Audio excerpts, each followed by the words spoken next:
Hi guys, this is Harsh Bharadwaj. I am doing this presentation as I received a lot of requests from you guys about how to prepare for English literature for your UPSC CSE. So if you've based on my videos, a lot of students have made up their minds to pick English literature as their optional because I talked about why it's one of the best options to pick and can be really good in terms of scoring. So I have convinced you a lot to take it. Now I will help you in understanding how to prepare without a teacher or a coaching guidance. So this is a self-study preparation strategy. Okay, and I will stress this before we move any further. It is possible to do self-study with English literature optional if you have studied it at the PG level or at the undergraduate level, or you have some sort of experience of English literature, then it is very much possible and you should be able to cover it. But if you do not have any experience of studying English literature academically, then it can be a bit tricky. Even though with whether you have an experience with English literature or you don't have an experience, I highly recommend that you find a teacher or a mentor. Highly recommend it. And that can be the difference between the double digit score and the triple digit score. Okay, so you please think about it seriously. Now, what is the absolute basic minimum objective of self study for any optional, be it English literature or any? You got to finish the syllabus in full. And by that, I mean that you need to read each and every text prescribed. And we're not talking about the background stuff, but at least finished unabridged text in full. Make your assumptions, think about them, and make your opinions to be able to write answers. So this is the number one agenda. A lot of students do not finish the syllabus. They rely on the summaries. They just skip through some text which they find which they find boring or big, but you got to read them at least once, ideally twice, but at least once. Now, how will you? What most of you have asked, what is the study material and where are the notes and all that. So, the study material, the best study material is a list of texts, a list of original texts. So, I've divided this section of study material into three parts. One is what you must have. One is you can consult if needed, and then some recommended background topics.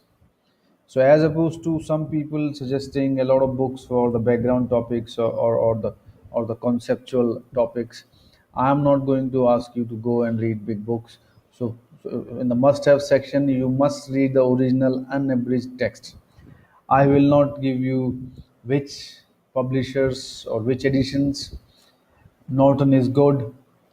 Norton Worldview is pretty good if you can get your hands on them.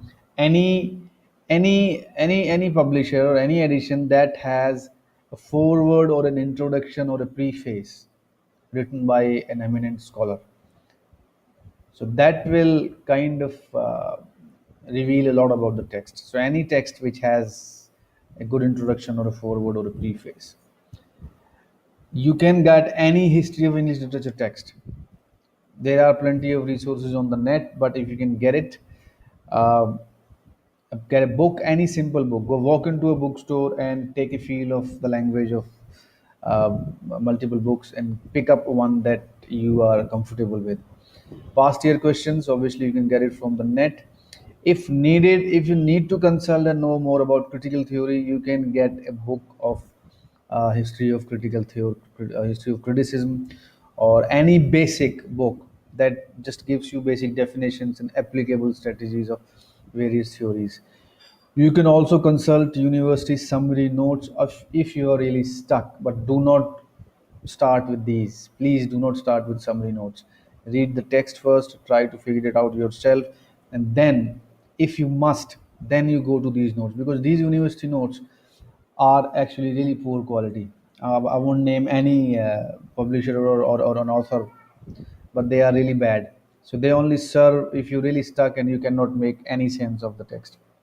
Online resources you can use topic wise.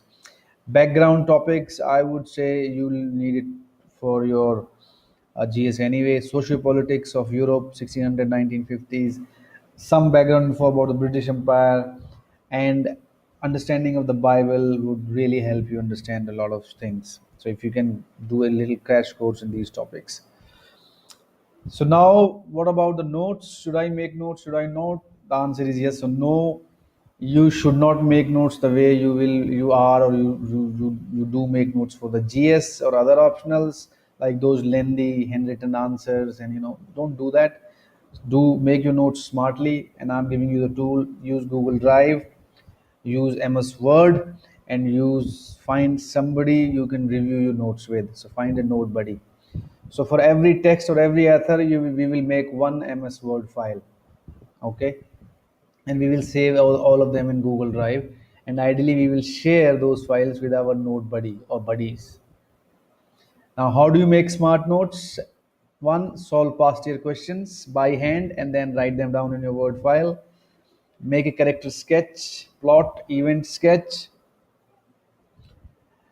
for every text.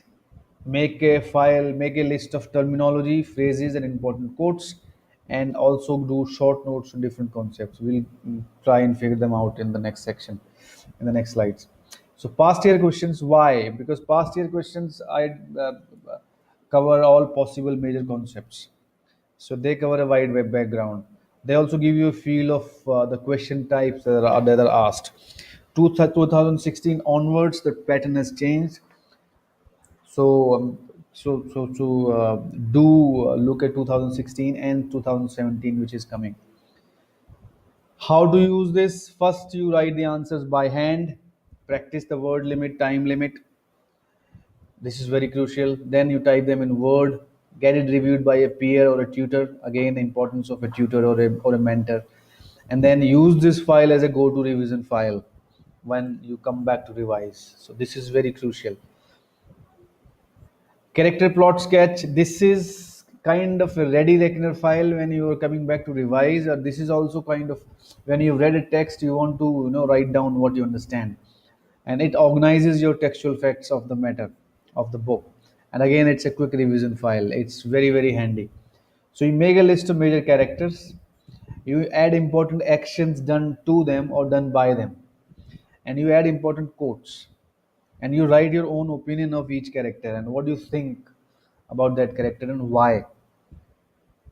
This is very crucial. Terminology and key phrases, this makes your answers very specific, right? And again, it's a pretty important glossary to have. How you do it? You collect key conceptual phrases, like in Kantapura, if you've read Kantapura, Harikatha, Sthal Puran, Satyagraha, Subaltern Voices, Gandhian Values. These are the key specific phrases relevant to this text. So if you'll throw in these phrases in your answers, it make your answers much more effective. And this is where you collect your key quotes as well. Now, short note concepts is again understand, because every text will have some conceptual questions, 3 to 4. For example, in Passage to India, the conceptual portion is the post-colonial theory and the application of post-colonial theory. So, for example, you need to understand what Renaissance is, or you need to understand the romantic poetry when you're doing Wordsworth. So, you need to understand what Elizabethan drama is when you'll be doing the Elizabethan drama. Stream of consciousness when you'll be doing Virginia Woolf and James Joyce. So, very short notes on the concepts. Use the internet, use the critical theory book, whatever. Make these notes, understand them while you're reading the book. Final tips. First of all, please finish the syllabus in full, 4 to 5 months. Maintain your notes, practice answer writing by hand, watch your speed, revise the syllabus notes once before prelims. After prelims, go through notes and write all answers again. No need to read texts if you follow my advice. So, guys, thanks a lot. That's me, and good luck for your preparation. Any questions, please ask me in the comments. Bye bye.